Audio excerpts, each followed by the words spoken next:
بھائی صاحب یہ ہے قرآن کا قانون.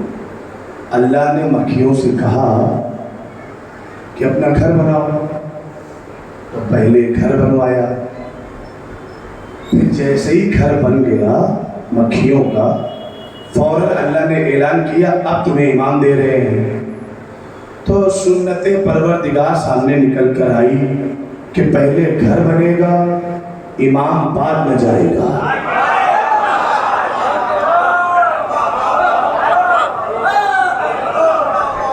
جن کی ذمہ داری ہے انہوں نے سبحان اللہ کہہ دیا.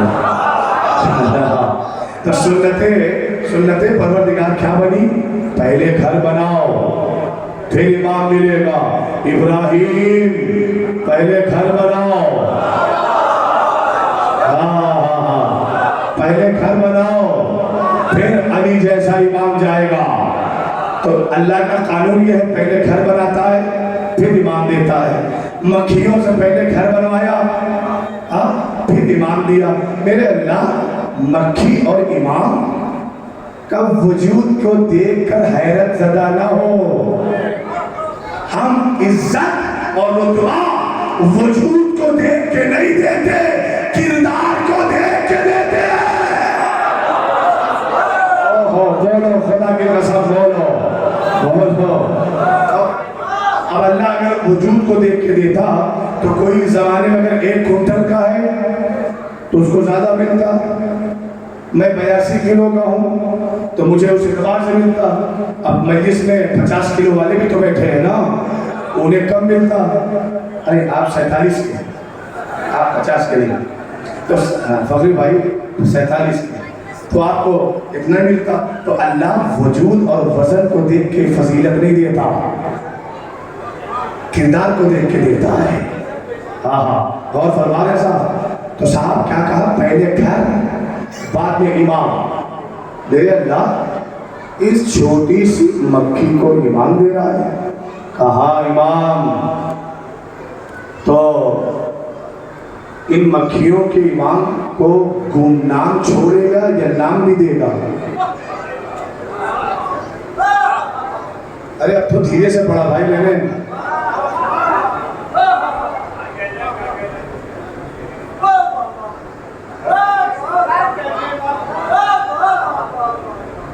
ایک خطیب آپ لوگوں کی دعاؤں سے بہت جہاد لڑ کے تب جا کے وہ منبر پہ آتا ہے. تو سلیقہ جہاد کا آپ ہی نے تو سکھایا ہے، اور پھر سکھانے کے بعد آپ ہی برسر پیکار کھڑے ہو گئے. تو لڑے گا کس سے؟ استاد سے لڑے گا؟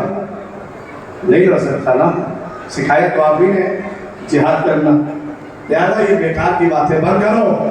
وہ چیخ کے پڑھتے ہیں، وہ چلا کے پڑھتے ہیں، وہ یہ کرتے ہیں، وہ کرتے ہیں. فوکس اس بات پہ کرو خطیب پڑھ کیا رہا ہے.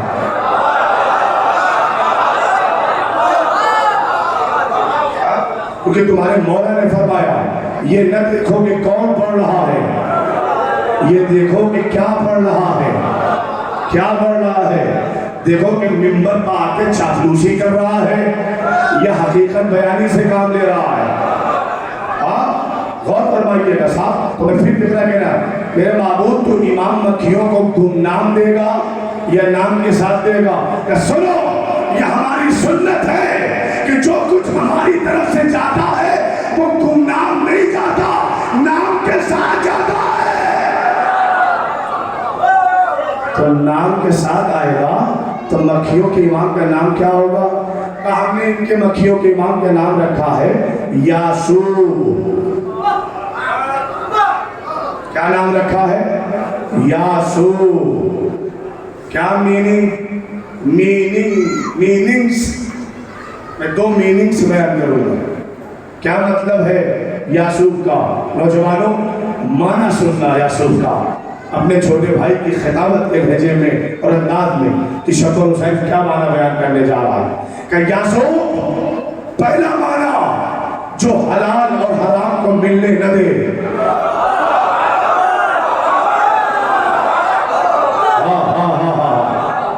مولا سلامت رکھے. نہیں معنی تو اب بیان کرنے جا رہا ہوں نا. دوسرا معنی کہ یاسوع جو حلال اور حرام کو ملنے نہ دے. دوسرا معنی جو اپنی تحریر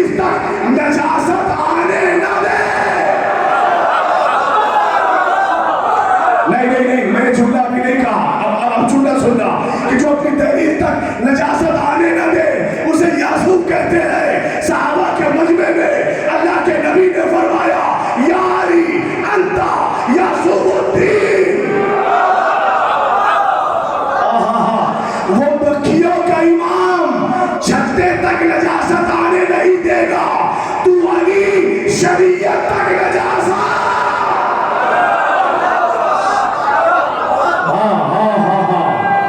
مل کے اور آپ کو سلامت رکھے, اور آپ کو سلامت رکھے, صحت عطا فرمائے. یہ مکھیوں کا امام ہے دونوں یاسوب. اچھا صاحب, اب اللہ سے اور بھی سوال ہے. کچھ سوال آج, کچھ سوال کر. تو یہ جو شہد کا مکھیوں کا امام ہے, میرے اللہ تو نے اسے امام بنا کر بھیجا ہے تو مجبور بنا کر بھیجا ہے یا مختار؟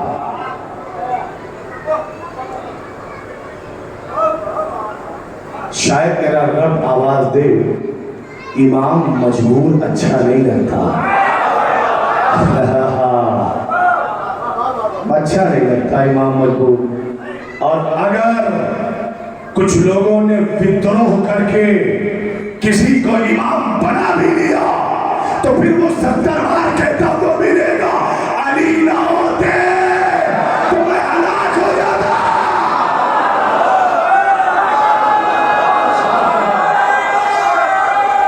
مولا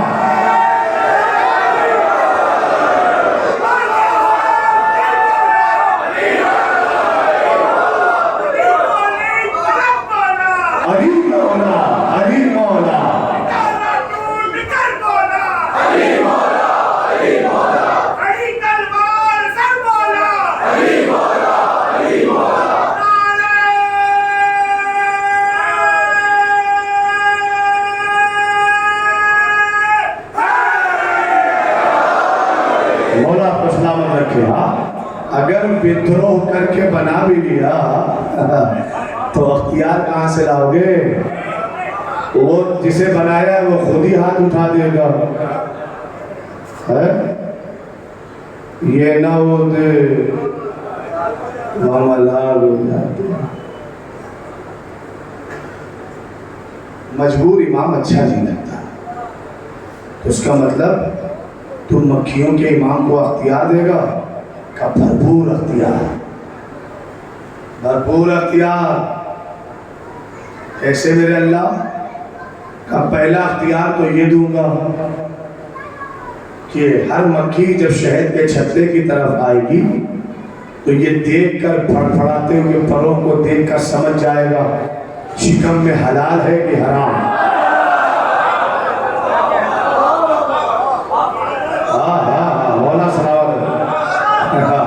پہلا اختیار تو یہ دوں گا, یاسوب بنایا ہے نا تو پہلا اختیار یاسوب کو یہ دوں گا کہ یہ اچھا بتاؤ اس شہد کی مکھیوں کے پاس 2025 کی نیو ٹیکنالوجی ہے کیا؟ کوئی مشین ہے کیا جو لگا کے پہچان لے حلال ہے کہ حرام؟ کہا کہ نہیں, جسے اللہ امام بناتا ہے اسے مشینوں کی ضرورت نہیں ہوتی. کیا سمجھا ہے؟ اللہ جسے امام بناتا ہے نا, فضل دیتا ہے نا, فضیلت دیتا ہے, اسے مشینوں کی ضرورت نہیں ہوتی. کہ پھر کیا ہوتا ہے کہ وہ دور سے پھڑپھڑاتی ہوئی مکھیوں کے پروں کو دیکھ کر سمجھ جاتا ہے کہ شکم میں حلال ہے یا حرام. او خدا کی قسم, سر اٹھاؤ اور سنو یہ فقرہ کہ سن 61 ہجری سرزمین کربلا پہ کھڑے ہو کر میرا آقا حسین کہہ رہا تھا میری زبان کی تاثیر ختم نہیں ہوئی ہے, تمہارے شکم میں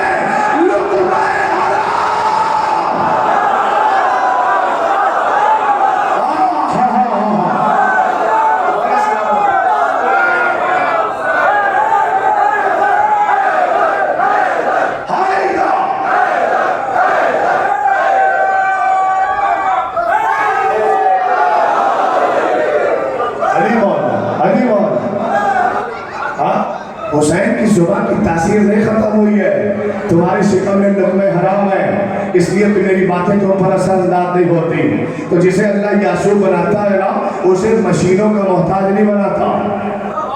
یہ طاقت یہ قوت دیتا ہے پہچان لو کون حلالی ہے کون غیر حلالی ہے، وہ پہچان لیتا ہے۔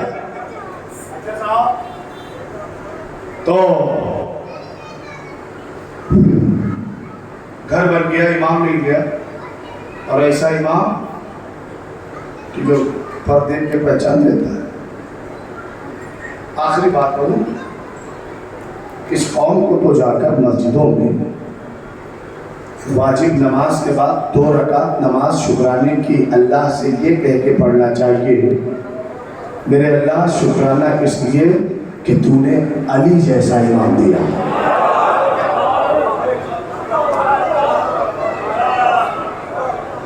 ہاں، علی جیسا امام دیا جو زندگی کے کسی بھی لمحے میں شرمندہ نہیں ہونے دیتا، کسی موڑ پر شرمندہ نہیں ہونے دیتا، کسی میدان میں شرمندہ نہیں، مکان میں شرمندہ نہیں ہونے دیتا، کسی رات پر شرمندہ نہیں ہونے دیتا۔ خدا کی قسم، اگر جو فکرہ میں کہنے جا رہا ہوں اگر اس کے بعد جذبہ ولا میں اضافہ نہ ہو تو پھر نوکری کرنے کا فائدہ کیا ہے؟ جاؤ اللہ کا شکر اس لیے بھی ادا کرنا، یہ کہہ کے میرے معبود یہ 2 رکعت اس لیے پڑھ رہا ہوں کہ تو نے علی جیسا پیشوا دیا، جناب امیر جیسا، مولانا قدیر جیسا، قطب الاقطاب جیسا، حبیب الاحباب جیسا، مواضع حب السن جیسا، باب مدینہ العلم جیسا، کل ایمان جیسا، مرد میدان جیسا، یاسر الدین جیسا، امیر المومنین جیسا، قائد الغر المحجرین جیسا، غالب کل غالب جیسا، علی ابن ابی طالب جیسا امام دیا۔ تیرا لاکھ لاکھ شکر ہے۔ چلو افتخار کی منزل سر اٹھا کے سن جا، اور خدیر کی اس شراب کو پی کر اور اس خمار میں سننا تو میں سنانا چاہتا ہوں۔ چلو میرے ساتھ میرٹھ سے اٹھ کے سرزمین کوفہ چلتے ہیں۔ علی ابن ابی طالب حضرت امیر المومنین اپنے مکان میں بیٹھے ہوئے تھے نا، اپنے مکان میں بیت الشرف میں بیٹھا ہے میرا مولا، اور پشت کی طرف سے امام حسن آئے، اپنے بابا کی پشت پر بیٹھ گئے۔ صرف بیٹھا نہیں میرا مولا، بلکہ امام علی اپنے بابا کی قمیص کا دامن پیچھے سے اٹھاتے ہیں گراتے ہیں، اٹھاتے ہیں گراتے ہیں، 3 مرتبہ یہ عمل انجام دیا۔ اپنے بابا کی قمیص کا دامن اٹھایا گرایا۔ بس اتنا یاد رکھنا کہ جس کا دامن اٹھ رہا ہے وہ بھی امام، جو دامن اٹھا رہا ہے وہ بھی امام، جس کا دامن ہے وہ بھی صاحب عصمت، جو اٹھا رہا ہے وہ بھی صاحب عصمت ہے نا، دونوں الہی منصب رکھنے والے ہیں نا۔ جب 3 مرتبہ اٹھایا پھر امام علی نے مسکرا کر فرمایا میرے لال یہ پشت کی جانب پر بیٹھنا اور یہ دامن کا اٹھانا اور گرا دینا اور اٹھانا اور گرا دینا، اس کا مطلب کیا ہے میرے لال؟ کہ بابا اس کا مطلب بس اتنا ہے نا کہ یہ بات تو سچ ہے نا کہ سب زمین عرب پر میرے بابا آپ اکیلے ہیں جو مکان میں کم میدان میں زیادہ۔ سنتا کہ بابا یہ بات تو سچ ہے نا کہ آپ احد ہیں، واحد ہیں، تنہا ہیں، اکیلے ہیں اور وعدہ لا شریک ہے۔ اس مسئلے میں وعدہ لا شریک ہے۔ آپ کے علاوہ سرزمین عرب پر کوئی پیدا ہی نہیں ہوا جو مکان میں کم میدان میں زیادہ رہا ہو۔ کیسے رہتا؟ ابن حجر مکی نے لکھا کہ عرب کی عورتیں عاجز آ گئی، پریشان ہو گئی کہ علی جیسا بیٹا پیدا ہو جائے۔ اوہ خدا کی قسم، ابن حجر مکی لکھتا ہے۔ بس میرے لال بیٹھ جاؤ اور پھر انشاءاللہ جب نتیجہ آئے گا تب نعرہ لگانا۔ نہیں کہتے ابن حجر مکی لکھتا ہے نا کہ عرب کی عورتیں عاجز آ گئیں کہ علی جیسا بیٹا پیدا کریں۔ بے وقوفوں، علی جیسا بیٹا کوشش سے نہیں پیدا ہوتا ہے، فضل الہی سے پیدا۔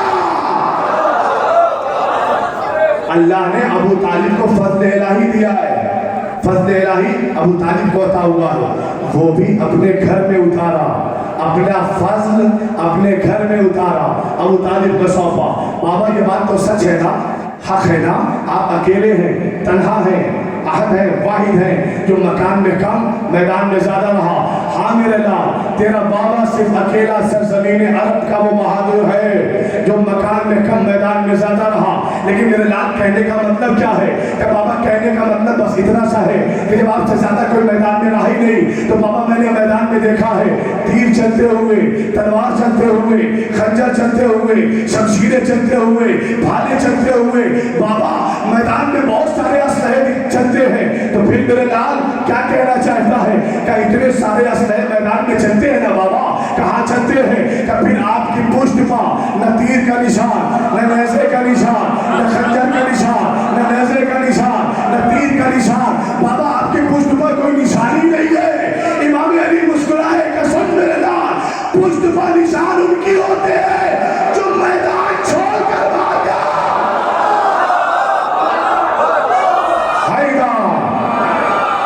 علی مولا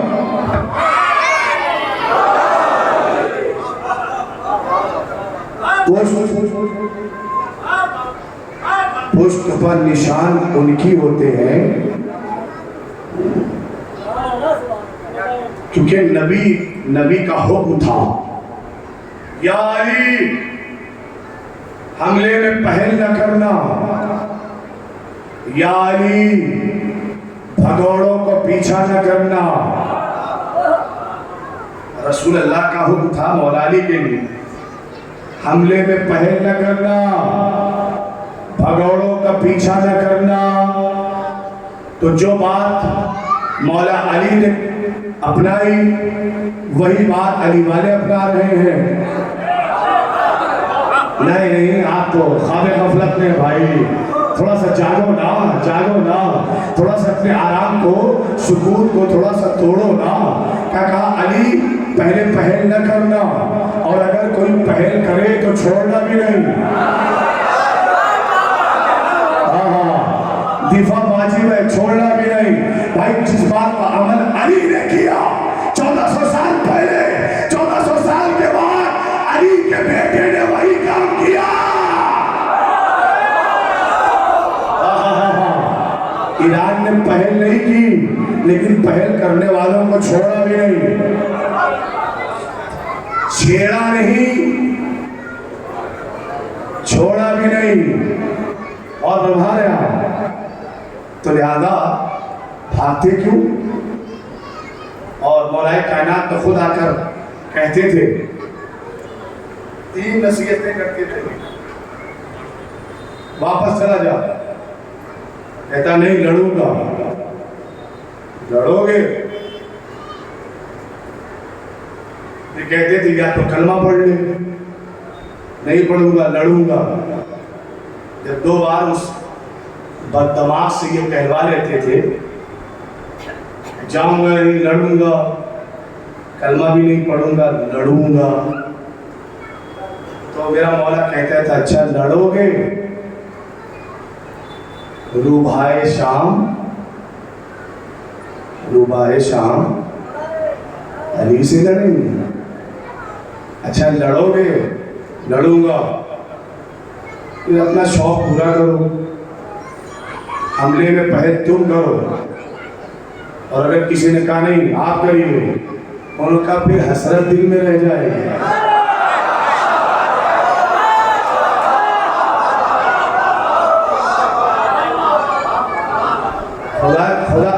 خدا کی قسم کتنا سخی ہے میرا مولا کہ دشمن کو بھی بھرپور موقع دے رہا ہے کہ اپنی حسرت پوری کر لے، اپنی حسرت پوری کر لے۔ اس لیے کہ اگر تو نے اپنی حسرت پوری نہ کی تو پھر اللہ کا ہاتھ تجھے موقع نہیں دے گا، پھر اللہ کا ہاتھ تجھے موقع نہیں دے گا۔ یہ اللہ ہی کا تو ہاتھ ہے۔ میں عربی خطیب تھوڑی ہوں، میں اردو خطیب ہوں نا، میں تو ترجمہ کروں گا۔ اللہ کی آنکھ دیکھ رہی ہے، پھر اللہ کا ہاتھ چھوڑے گا نہیں۔ ید اللہ، تو بھاگنا تو دور ہے، علی تو خود نصیحت کرتے تھے واپس چلا جا زدارو۔ 1447 ہجری کا تیسرا دن بھی آ گیا اور بڑی تیزی کے ساتھ گزر رہا ہے. ایک سال انتظار کیا، چاند رات آئی چلی، 1 محرم 2 محرم آج 3 محرم.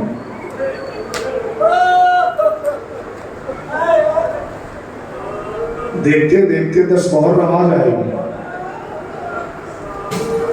ان 10 دنوں میں ماتمداری عزاداری اتنی زیادہ کرو نا کہ تمہارا دل مطمئن ہو جائے.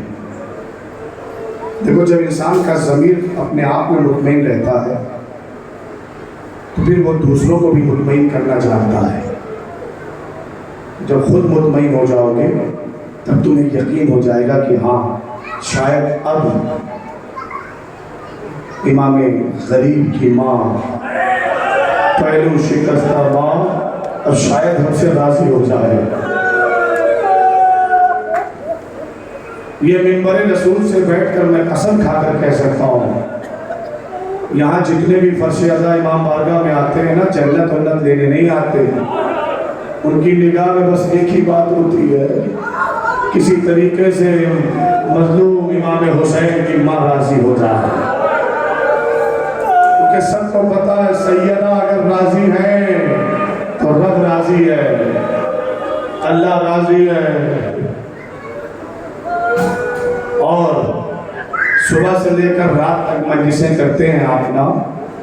ہاں اگر کہیں تھکاوٹ کا احساس ہونا تو اپنی تھکاوٹ اپنے پاس رکھیے.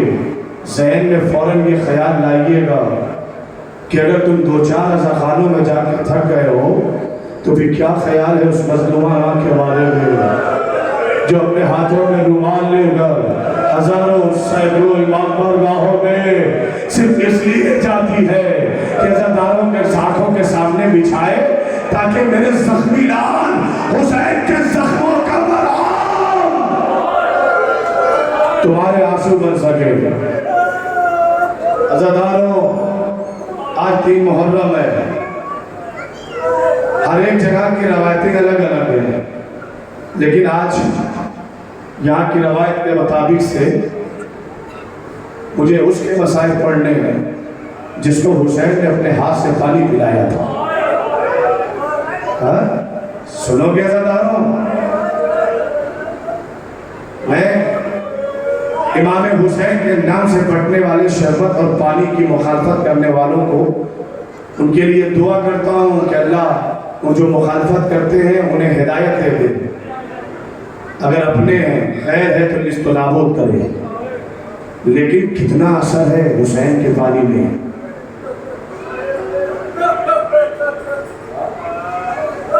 حسین نے اپنا پانی جسے پلایا تھا نا. اچھا رکو مجھے ایک بات کہنی ہے. ہم نے اپنے سماج میں بزرگوں سے سنا ہے کہ نمک رنگ لاتا ہے، اور اسی نمک سے وفاداری اور غیر وفاداری تولی جاتی ہے. نہیں، حسین نے کربلا میں قانون بدل دیا. نمک اثر نہیں دکھائے گا، حسین کا پانی اثر دکھائے گا. حسین نے تاثیر بدل دی. دیکھو آج ہم جسے پانی پلا رہے ہیں نا، پانی کا قطرہ روز عاشور دکھاؤں گا، اس کا اثر روز عاشور دکھاؤں گا.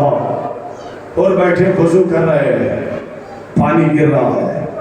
پانی گرتے ہوئے حضور کے کانوں میں ایک آواز آئی، اور تو یہاں پانی گرا رہا ہے، تجھے پتا ہونا چاہیے ادھر میرے حسین کے خیمے میں چھوٹے چھوٹے بچے الاتش کی صدائیں بلند کر رہے. وہ سوچتا ہے شاید کان میں آواز ایسے ہی آ گئی ہو، لیکن جب مسلسل آوازیں آنے لگی نا تو وہ سمجھ گیا کہ میری جنت مجھے بلا رہی ہے، میری نجات مجھے بلا رہی ہے. اور نے سمجھداری سے کام لیا، پانی کو چھوڑا، پیاس کو اپنایا، کھانے کو چھوڑا، بھوک کو اپنایا. دیکھو ہور